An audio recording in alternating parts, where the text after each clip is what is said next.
All right, everybody, welcome back to the show. Big news today. Donald Trump signed an executive order officially renaming the Department of Defense to the Department of War. I figured in light of this news, it would be a good time to take a trip down memory lane and look at all the defense that the Department of Defense has been involved in the past roughly 25 years. And I'm just going to explain why this move should be, this should have happened a long time ago for transparency reasons, because the Department of Defense has not been involved in defense, really, for the majority of its activities. It's mainly been used as a Department of War for about the last 25 years, and even before that. So, all this today and more on the Quest for Clarity podcast. Americanism, not globalism.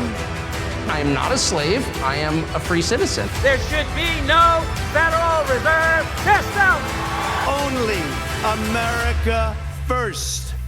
End all of these wars. America is trying to play empire. We want everything released, and you're actively covering it up. It's not America first to be pushing our influence in areas where it shouldn't be. We're run by people that don't understand what they're doing and don't understand the ramifications of the policies they're enacting. That's an incredibly dangerous situation.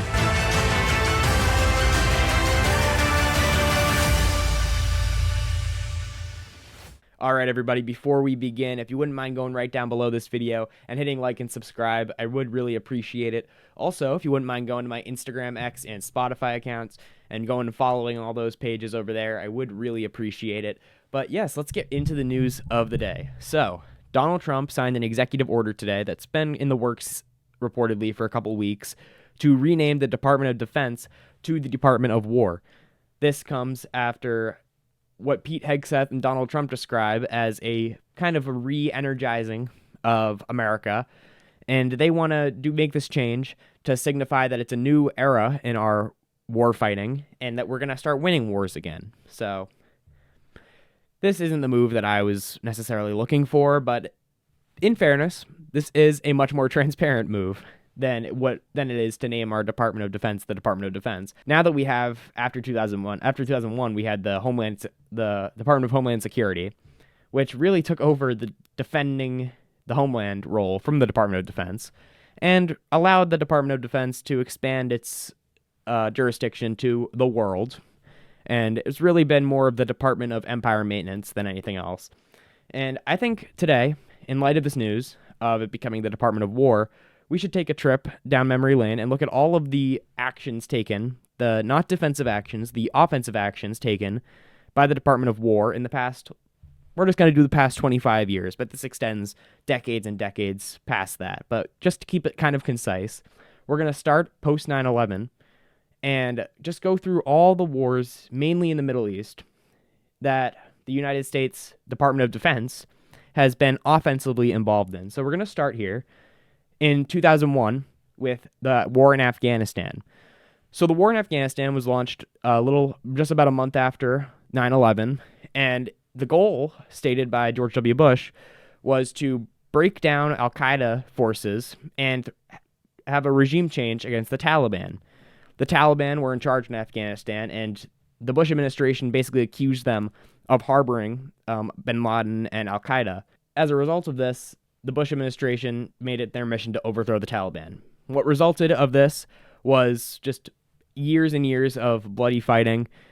And in the end, you may remember just a couple years ago, after about 20 years of fighting, the Taliban, basically within the span of a couple months, took over the country again.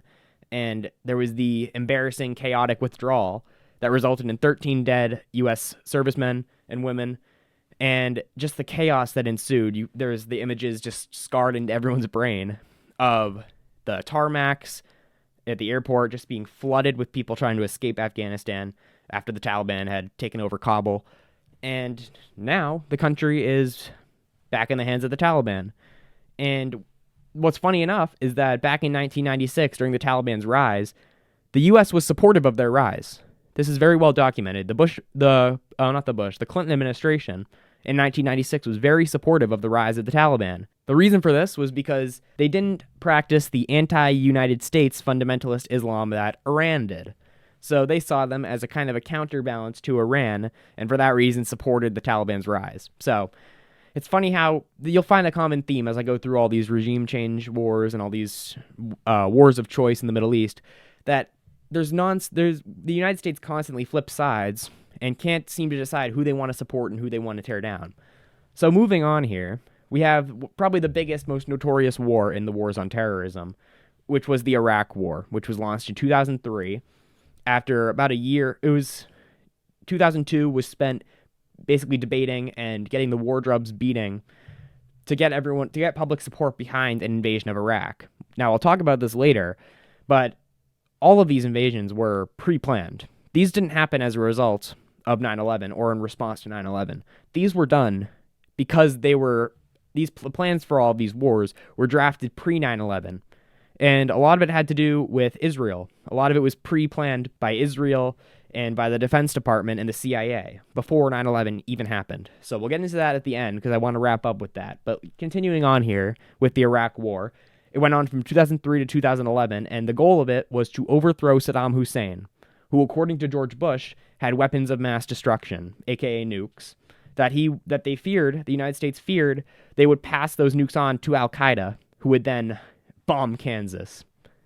Now, this sounds ridiculous now, but at the time, with the propaganda and the mainstream media being all in on this narrative, this caused George Bush to get massive public support for this, and he had the political will behind him, and he invaded Iraq.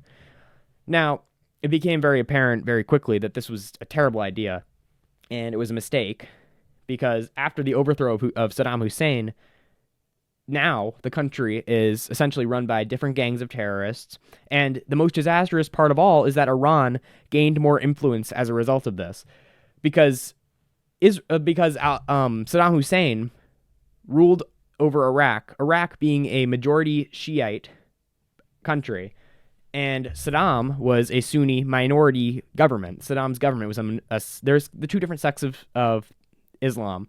There's the Sunnis and the Shias. Saddam Hussein was Sunni, and his Sunni government ruled over the majority Shia country. Iran is a majority Shia country. Iran is a Shia Muslim country. When the Sunni minority government fell, of course, given that the country is majority Shia, a Shia government or a Shia group was going to take its place. And that group was largely influenced. The groups that took over were largely influenced by Iran, giving Iran much larger influence in the region, basically backfiring on the US and the Israelis, who largely backed this invasion in the first place. So we'll get into it later on as well. But another group that warned of this, another country, was Saudi Arabia. They warned that this would happen. And the fact that they were now mad at us because of this would lead to later wars in the future, but we'll get into that in a bit. So, just briefly here, I do want to talk about probably the most under-talked about war in American history, and that is the ongoing war in Somalia. Now, in 2006, there was reports from the FBI that there were 3 Al-Qaeda militants that were hiding out in Somalia. Now, around this exact same time, the Ethiopians were looking to invade Somalia. So, in order to get these 3 Al-Qaeda militants, the CIA basically backed Ethiopia, gave them weapons, gave them tanks, gave them money, and funded the Ethiopians' invasion of Somalia. This caused a massive war in the region, large amounts of deaths. 46% of Somalis were displaced as a result of this. And, of course, large amounts of deaths. And to this day, Somalia is still being bombed by the United States. Just the other day, Donald Trump broke his own record for bombs dropped in Somalia that he set last term. So, the bombings don't seem to be stopping. They're now, at this point, they're going after Al-Shabaab, which is another terrorist group. And the bombs don't seem to be stopping over Somalia. And this has killed a large amount of innocent civilians. Just adding to this crazy death count. The next war I want to go over here is the drone bombing campaign in Pakistan. This started in 2004 under George Bush and was exacerbated under Barack Obama. It was up to every 2 to 3 days, there was another drone bombing under Barack Obama in Pakistan. And they were targeting Al-Qaeda and then later on Pakistani Taliban, just these 2 different terrorist groups in Pakistan. They were killing a large amount of innocent civilians. And in Barack Obama's memoir, he admitted the real reason. It was his memoir, Promised Land, in 2020. He admitted the real reason behind why he ramped up the drone bombing campaigns to the extent that he did. And he said it was because his chief of staff, Rahm Emanuel, had, quote, spent enough time in Washington to know that his new liberal president couldn't afford to look soft on terrorism. Obama slaughtered massive amounts of people in Pakistan and Yemen, as we'll get into in a bit, because he didn't want to look soft as a liberal on terrorism.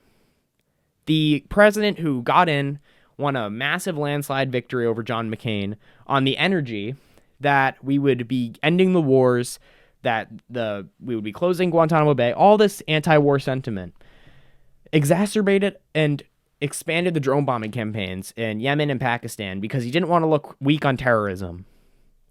Just the absolute butcher that is Barack Obama. So, continuing on the timeline here, we're going to get into Libya as well, another country that was destroyed by Barack Obama. Libya, in 2011, NATO, which is essentially the European wing of the U.S. empire, so basically the United States, military group that could not function without the United States backing. So NATO, with pressure from the U.S. State Department, invaded, and not invaded, but they funded heavily rebel groups in Libya that they knew were largely former Al-Qaeda members to overthrow Gaddafi in Libya. They did this, as we'll get into at the end again, because it was an enemy of Israel. This was after Gaddafi had given up his nukes. So he wasn't a nuclear-armed country anymore. He gave up his nukes years prior, and NATO still backed the overthrow of his government. And you can still find the videos on YouTube of Gaddafi being sodomized in the streets by a violent mob of NATO and CIA-funded rebels, just literally beating him to death in the street, which this has caused all sorts of terrible effects. Now, modern times with Iran, who know the mullahs in Iran, why would they possibly give up nuclear ambition now after they saw Gaddafi gave up his nuclear ambition and then got beat to death in the streets of Libya by a NATO and CIA funded group? So this has had all sorts of terrible effects. Of course, we had Benghazi, the Benghazi disaster with Hillary Clinton, and just was a terrible thing that happened in Libya, which has resulted in Libya being a failed state. They're basically, as Donald Trump said in his CNN interview during the 2016 campaign, there basically is no Iraq and there is no Libya. These countries are absolutely destroyed by Obama and by Bush, and basically there's gangs running there's basically gangs running Libya at this point, and there's open air slave trades, and it's just a disaster of a state, all thanks to Barack Obama and NATO's intervention into Libya. So, and by the way, I do want to make this very clear.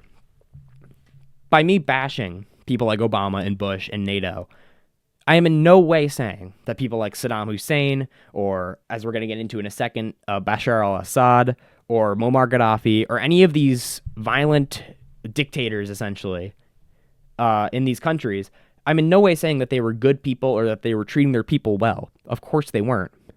But look at these countries before the interventions and then after. It's not to say that before was very good, but after is disaster. We left these countries in rubble, basically. And I'm in no way saying that they were in good shape before, but it's very clear that they're not in good shape after, and that we didn't do anything to help.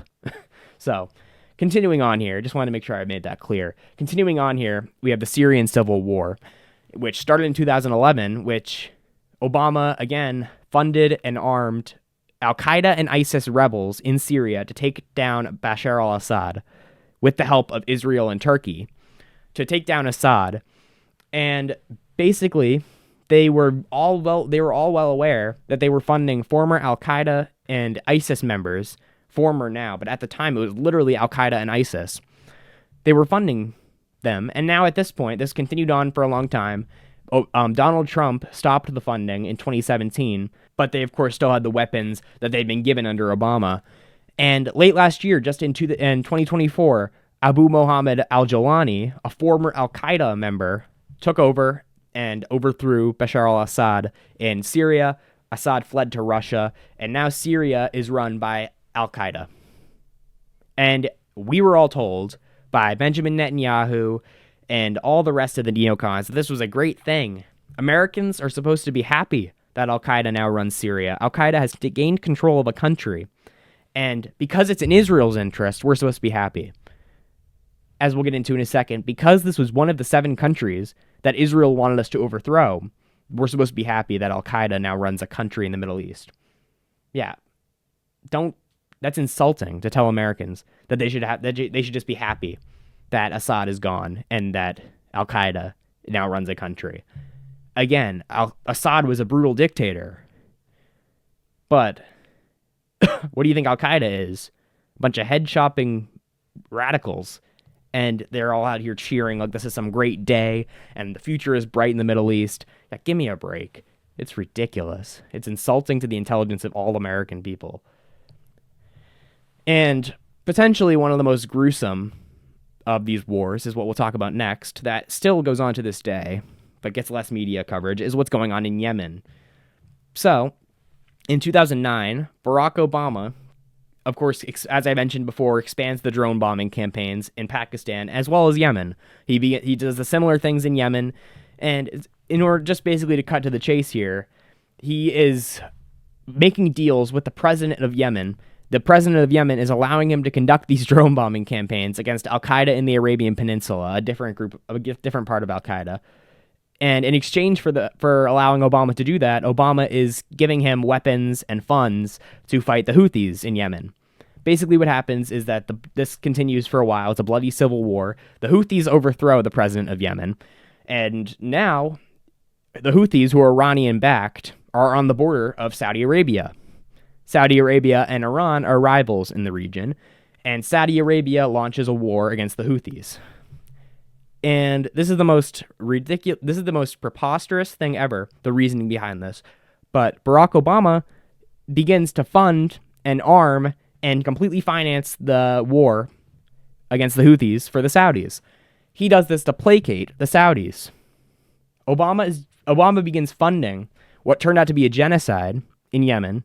He begins sending the Saudis weapons and money and enforcing their blockade. Using the U.S. Navy, Barack Obama enforces the blockade around Yemen, starving innocent people in the country, and is financing the Saudis' brutal war against the civilians of Yemen. They were bombing agriculture. Their wheat silos were being bombed. This was a war against the civilians. They were intentionally trying to starve the civilian population and killing innocent civilians left and right. And Obama was funding the entire thing because he wanted to placate the Saudis, who were mad about what we did in Iraq. You see this twisted web that we've just weaved for ourselves? Because the Saudis are mad at us for what we did in Iraq, now we must placate them by funding their genocide in Yemen. Endless blood on our hands for no reason. Nothing that has anything to do with our interests at all. And now you see still today, Israel's still bombing the Houthis in Yemen. And now, as I end off here, I want to explain these wars I just mentioned. Afghanistan, Iraq, Syria, Libya, Yemen, all of these, Somalia. This is all part, not because of 9/11, but this is all part of a greater plan that was formed before 9/11. I would like to advise everyone watching this to go read 2 memos. Read the Clean Break memo and go read Coping with Crumbling States. These are 2 memos from 1996. They were dual memos. They were part of the same study. And they were written by people like David Wormser, Richard Pearl, and Douglas Feith. These were 3 neoconservatives, and these were written in the form of a letter to Benjamin Netanyahu in 1996. These guys went on to work in the Department of Defense, in the State Department, and all these different groups, and all these different departments under the Bush administration. They ran policy boards, and these guys were writing letters to Benjamin Netanyahu. And in these letters, they were outlining the plan for how Israel was going to become secure in the region. And they were going to do this by, guess, overthrowing Iraq, then going to Syria, and then overthrowing Iran to end it off. What did we just have a couple months ago?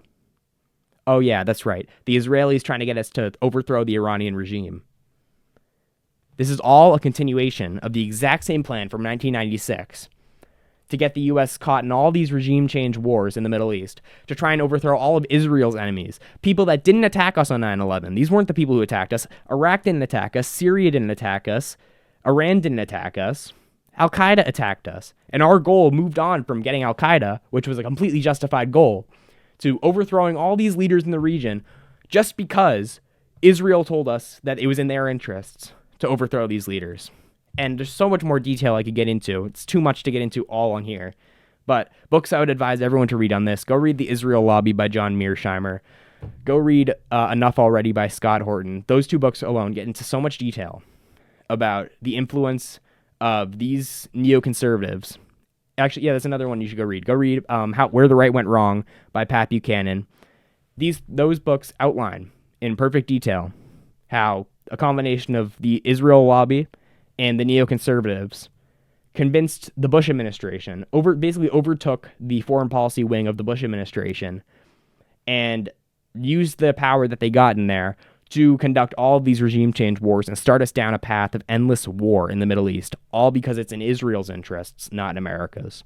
So that is the history of the Department of Defense, and that's why it was such an ironic and ridiculous name to call it the Department of Defense, because all it's been doing wasn't defending us. It was conducting war after war after war in all different regions around the world. So I welcome this change to the Department of War because it's a more honest name. It describes better what the department has really been involved in over the past 25 years. They haven't been involved in defense at all. They're just conducting war after war after war across the world, exporting violence across the world, essentially. And so if we can just call it the Department of War now, it's a more honest name. And we're being honest with ourselves now. So that's where I think I'll end it off for today. Thank you guys so much for watching. Thanks for bearing with me with this entire history lesson. I think it's really important to understand that the whole idea of a Department of Defense was just a facade. And this is the point I really want to drive home. We do need a Department of Defense. We do need a Department of Defense. That's one of the things we do actually need. As much as I talk about how I want to cut this agency or that agency, and now we're exporting that duty, I guess, to Homeland Security. But this is just the ridiculous situation we get caught in when we expand government to the point that we have, when we expand our empire endeavors to the point that we have. And all of this just goes back to my main argument of let's rein all of this back in. We don't need any of this. None of this is in our interest. Expanding the empire is not in our interest. Expanding a Homeland Security department isn't in our interests. And having a Department of War is not in our interests. Having a solid Department of Defense, that's what's in our interests. So that actually acts in the defense of our country and not acts not gets involved in the acts of starting wars across the world.